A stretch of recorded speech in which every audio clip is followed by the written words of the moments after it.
Welcome, everyone, to our session titled, How Can Government Organizations Modernize Procurement to Respond to the Changing World? And I'm excited about this conversation today because everyone listening is impacted by government's ability to modernize, whether you're buying on behalf of the government, whether you're selling to the government, or whether you're simply a citizen using government-facing services. So I'm delighted today to be joined by two respected and experienced public procurement experts representing both academia and the US government, the EU and German perspective, as well as the United States federal government perspective. First, I'd like to introduce Dr. Michael Essig, who's a professor at the University of Bundeswehr Munich and holds several prominent positions within the university, including director of the Research Center of Law and Management of Public Procurement. Professor Essig has published more than 280 papers and books in the field of purchasing and supply management. I hope that's more papers than books. I'd be impressed either way. Mike Hogan works in the Pentagon as Chief of Sourcing and Transformation in the Installations and Sourcing Division of the U.S. Air Force. And Mike is a career contracting officer with 30 years of federal acquisition experience throughout Europe, Asia, Africa, and North America, and currently leads the U.S. Air Force's Category Management and Transformation Initiative. So welcome to both of you. It's wonderful to be with you today. I wanted to start with just a very broad question to maybe help set the landscape for those listening today. So I'll start with the professor. So what excites you most about what's happening either in the EU or Germany specifically about modernizing their public procurement? I think we've taken a long path in public procurement, and what's most interesting at the moment is that we really professionalize public procurement in a way I think we did never before in the last 10 or 15 years. We're really moving towards a profession public buying, which means we have strategic public procurement. And I think most citizens see now the strategic importance of public procurement. Just if you look at the sheer numbers, we spend in Europe more than 15% of the gross domestic product in public procurement. That's more than 2 trillion euros. So this is a huge task, and it's really of strategic importance. Agreed. Let me ask you the same question, Mike. What excites you most about what's happening in the U.S. federal government to modernize public procurement?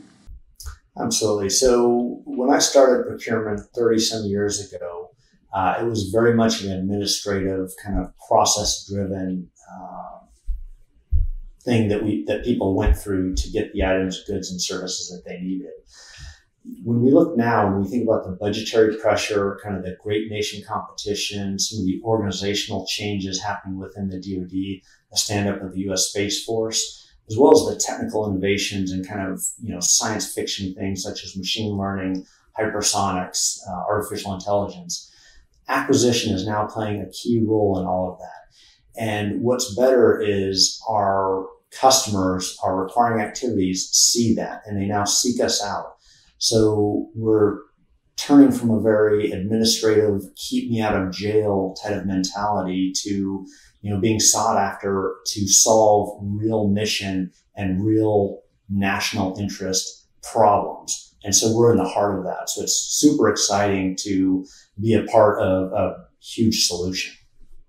There's probably no greater example of the strategic importance of a public procurement team than during COVID. So let me ask you, Professor Essig, what worked well and what did not work well in terms of the public procurement response to COVID in Germany or the EU more broadly? I think both in Germany and all over the European Union, we had a big problem during the crisis with all kind of medical stuff, things like masks. And I think this is the same all over the world, where, of course, critical during the crisis. And we had a lot of bad press for public procurement during the crisis because they were not always able to deliver things like masks. But I think nobody assumed in advance that we need them really as a strategic good during that time. If we look on the phase before COVID-19 and the phase after COVID-19, we already had some issues in public procurement in general before COVID-19, which means that it was not always easy to find capable suppliers. the average number of suppliers or the average number of bidders for call for bids went down in the last 10 years from 5 to 3 in average for a European-wide call for tenders. And of course, this is a trend which was a little bit stopped by COVID-19. And now, of course, public procurement is of great importance for private suppliers because we're spending all the money through public procurement, which should help to rebuild the economy. So the strategic importance of public procurement even grows because the government now has specific, let's say, strategic goals how to spend that money. To spend it on sustainable products, to spend it on innovative products, to support SMEs and all that kind of stuff. So I think the strategic importance of public procurement grows, and this is a question of implementation. How are we really able to implement strategic goals in public procurement? Why are there less suppliers competing for opportunities? Have the barriers increased?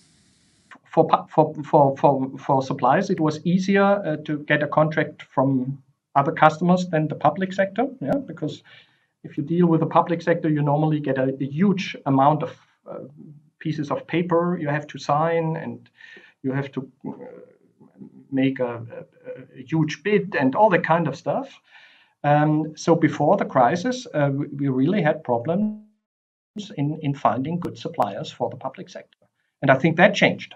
Yeah, so during challenging economic times, suppliers are willing to sort of put up with the bureaucracy and maybe the barriers to entering and growing in the government space because it's one of the few opportunities available to them. That's one of the things, and I think that the second thing is that we're really seeking more towards strategic goals, really trying to find innovative suppliers, really trying to find sustainable suppliers, because we also use it as a lever for strategic goals of the government to rebuild economy, let's say, in a more sustainable, more innovative way than we did maybe before.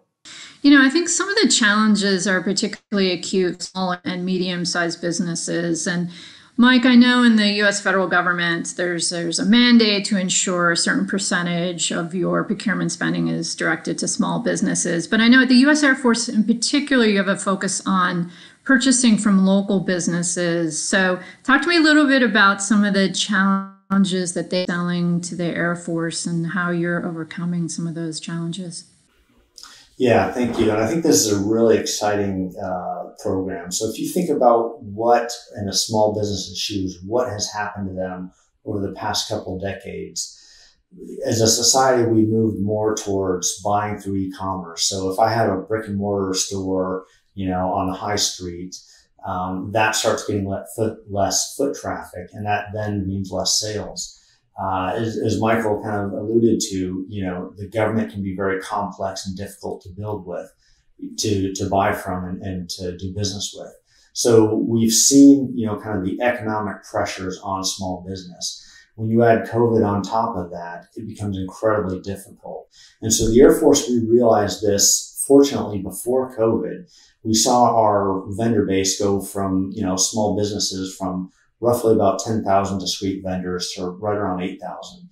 There was a kind of thought that may be because of, strategic sourcing, these sort of things. And while we show that we're putting more dollars into small business now more than ever, we do see kind of that reduction of our small business base. So we needed a way to reinvigorate that, recognizing that small businesses, they are innovators. They're very responsive. They're kind of the seed corn that kind of grows our economy.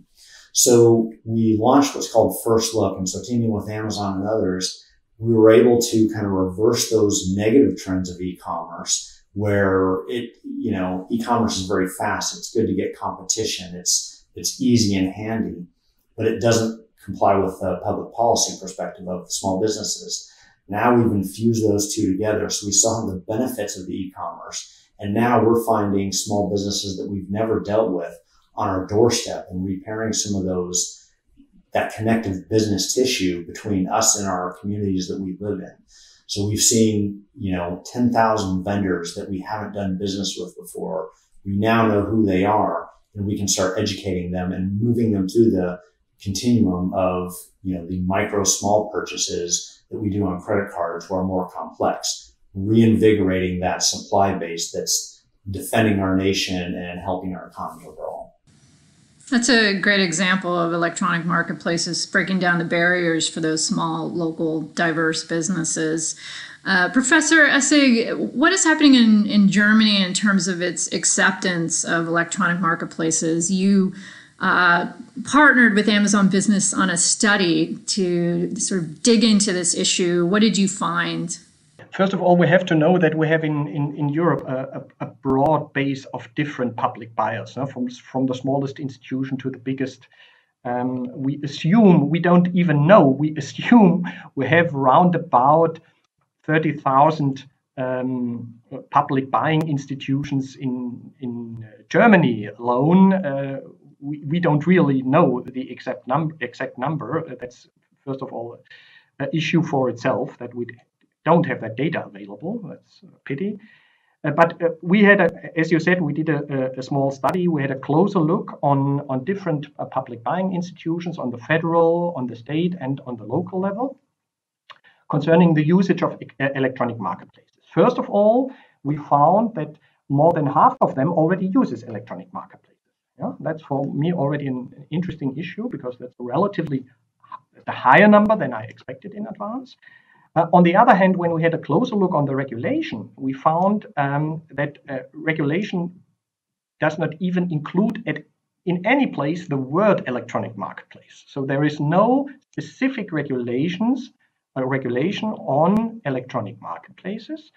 Nevertheless, what the public buying institutions told us is, for them, electronic marketplace is not a technological issue, even though it's a technology. They don't have any technological issues with e-marketplaces. For them, it's mostly an issue of efficiency, and it's an issue of regulation. So if I combine that findings, I can say, yes, of course, maybe there is something, maybe we should do something with regulation. But on the other hand, for me, it's always a question how to implement it, not a question of regulation. So I'm always not always sure whether really regulation helps for everything. Sometimes it's better to do it than. Yes, so there's no regulation that explicitly mentions electronic marketplace. At the same time, there's no regulation that specifically prohibits its use. And I think it depends upon the interpretation of the buyer. And sometimes you have more risk averse that are looking for that phrase. And sometimes you have those that are a little more creative, or just understand that it's an acceptable use for some purchases. That's interesting. In the U.S., in 2018, Congress enacted a law that directed the Department of General Services, which is the central procurement agency for the U.S. federal government, to establish an e-commerce portal program, which is being implemented now. And I think it's certainly helped drive the acceptability of Amazon Business and other suppliers in this space. And of course, I'm biased, but I think it's a tremendously efficient and high value way to purchase a lot of these commodities. Mike, talk to me a little bit about some of the other transformation initiatives underway in the Air Force. I know you've done a lot around category management and data analytics. Yeah, absolutely. And I think that's one of the things that's really kind of brought procurement to the forefront is when you think of strategic sourcing, you think of an acquisition only led kind of solution. And through category management, we actually stole that or adopted that from commercial practice and changed it to kind of work within the federal space. But it doesn't focus on just the acquisition solution. It has much other things such as demand management, demand shaping, understanding our requirements. Sometimes we ask for the wrong thing. And so I think it's very easy to kind of walk down that well-worn path. But if we look up and we look at, strategically, what are we trying to accomplish? Working with category managers, working with functional experts, working with big data, we can start to see a different picture and start thinking about total cost of ownership, much like we do in our own personal lives, where I take into account all the cost things that will happen with this procurement rather than that particular item. So I think it's allowed us to really look at things in a much more intuitive way, that requires us to be comfortable working with data, to team with industry, and to make sure that, we're not working in our own silos, to partner both internally and externally.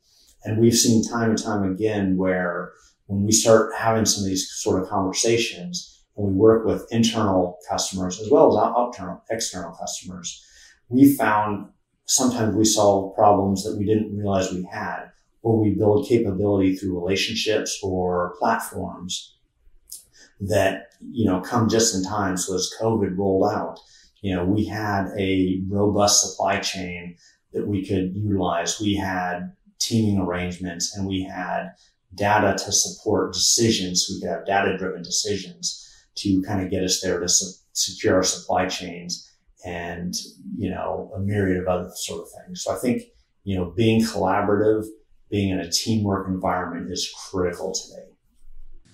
Access to good data is certainly a challenge in public sector procurement, but I know the Air Force has made great strides in this area.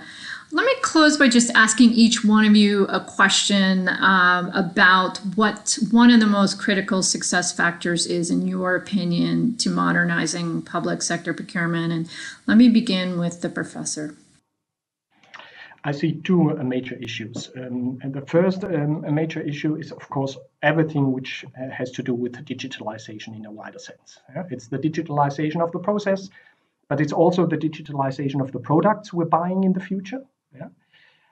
This is really one great issue. And if I just can add one thing to what Mike said, if we look especially on the process cost, we know that more than half of the money in our economy are transaction costs in the meantime. So we spend more money for finding suppliers, for dealing with them, than really to manufacture the product. And I'm absolutely sure that digital technologies like electronic marketplaces are a huge help to improve that efficiency. That's the first thing.